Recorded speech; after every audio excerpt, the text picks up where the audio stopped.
Amante. Hello, Rose. Miss Rose. Miss Rose ko natin. Hello, Rose. Miss Rose. Miss Rose. Miss Rose. Miss Rose. Teka, magtatanong na siya. Okay, tatanong siya, guys. Hindi, wala kay Vice. Tawag yan. Vice, sa tingin mo ba kung ikaw ang hindi host at na-opera ng ganito, carry mo na hindi tumawa? Kikirihin ko kasi that's the challenge. Pag pumasok ka doon, kailangan talagang wala kang magagawa kung hindi gawin yung challenge. Kasi sayang din mo 1 bilyon. Eh lahat naman kami dito mukhang pera. So feeling ko nila, pag inimbitahan kami, sasali talaga kami. Sasali kami at gagawin ko lahat para hindi tumawa talaga. 1 million dun, no? So, carry mo pala. So, actually, ang napakaganda ng konsepto niya, di ba? Sa Prime siya ipapalabas na talaga naman ngayon, once ka mga streaming app. Pero do you also wish na sana may palabas din siya sa free TV in a way na madami na makakapanood. For now, we are very happy na i-e-edit kami sa Prime. And we are very happy and thankful to Prime na binuo nila itong programa ito para sa amin at para sa mga manonood na Pilipino. Pati na rin sa mga maaaring makapanood dito maliban sa mga Pilipino. We are very glad, we are very grateful to Prime. Kung may lalabas naman ito sa ibang platform, di bonus siya. So, like, kumbaga yung comedy, parang hindi siya nawawala, definitely. Would you say, mas na-elevate pa dito sa last one laughing na? Itong last one laughing, masaya akong mapapanood to kasi dito nyo makikita na iba-iba talaga ang pamamaraan ng komedya. Iba-iba ang brands. At maaari kayong mamili kung anong brand ng comedy ang pasok sa inyo, ang maaari nyo ma-appreciate, ang kaya nyo lunukin at hindi. Kasi, diba, sa Pilipinas dahil madaming conservatives, root, maraming iba-iba ang parang dosage natin, di ba? Yung kaya lang natin tanggapin. Pero ito kasi, inclusive siya para sa lahat ng tao na may iba't ibang taste ng comedy. Kaya natutuwa ako kasi yung platform, binigyan niya ng pagkakataon na lahat na ilabas mo yung comedy mo and everyone is just valid. Every kind of comedy that you can give to the audience is a valid form of comedy. Kasi diba sa Pilipinas, parang hindi ko alam kung ano yung standard na gusto nyo na, kung ano ba yung pinaniniwalaan nyo. Kasi diba, meron iba't iba yung klase ng tao. At sa dami ng tao, sa dami ng iba't ibang paniniwala ng mga tao, ini-invalidate natin yung hindi natin taste. Yung porket hindi swak sa'yo, feeling mo, hindi siya tama. Porket hindi swak sa panlasa mo, mali siya.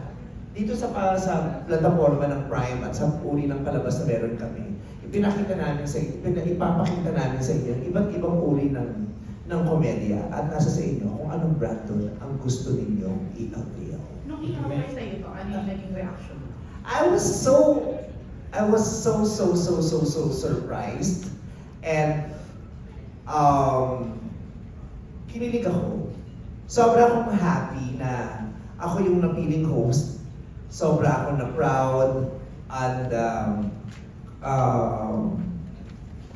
I was so honored na, diba, to be given the chance to host this program na ang mga contestants lahat ng ilan sa mga pinakamahusay sa comedy sa Pilipinas. Nakaka-proud. Yes. Na-proud ako na host ko. Yes, Sabi ko nga, kung hindi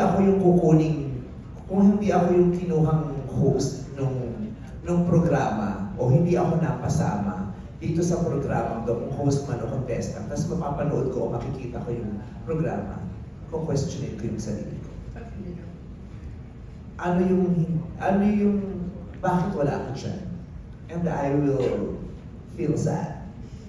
It's an honor to be part of the first season of LOL. Kasi hindi ko naman alam kung, diba, kung may second pa o kung sino yung ano. Pero at least sa first season, isa ako sa mga napili na mapasama dito sa programa.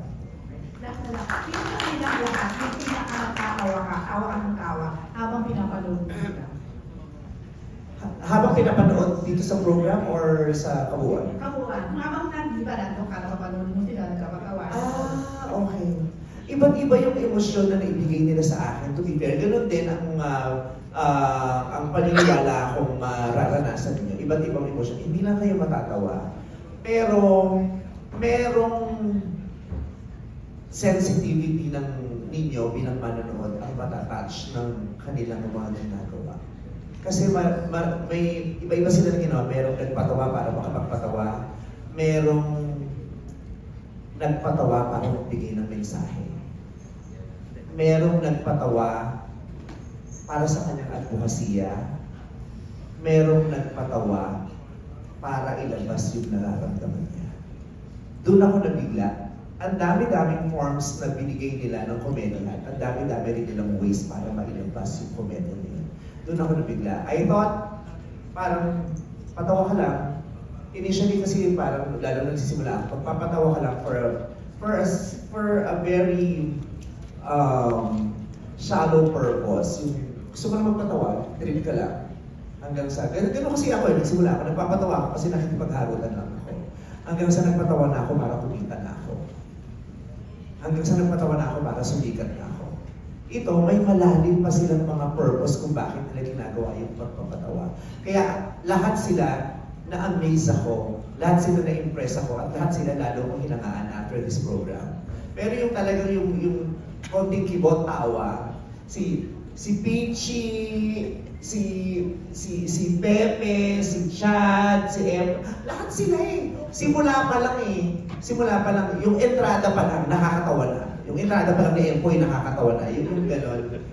Yung gano'n. Tapos mayroong masasabi mong, iba't iba ng comedy, may, di ba, kahit ngayon may tinatawag tayong, tawag dito, canal jokes, aircon jokes, marami dito. May canal jokes, may aircon jokes, may pambatalinong joke, mayroong joke na hindi ka na mag-iisip, mayroong border the baboy na sa laula, mayroong malinis, yung gano'n. Kaya ang lawak-lawak ng komedya mapapanood.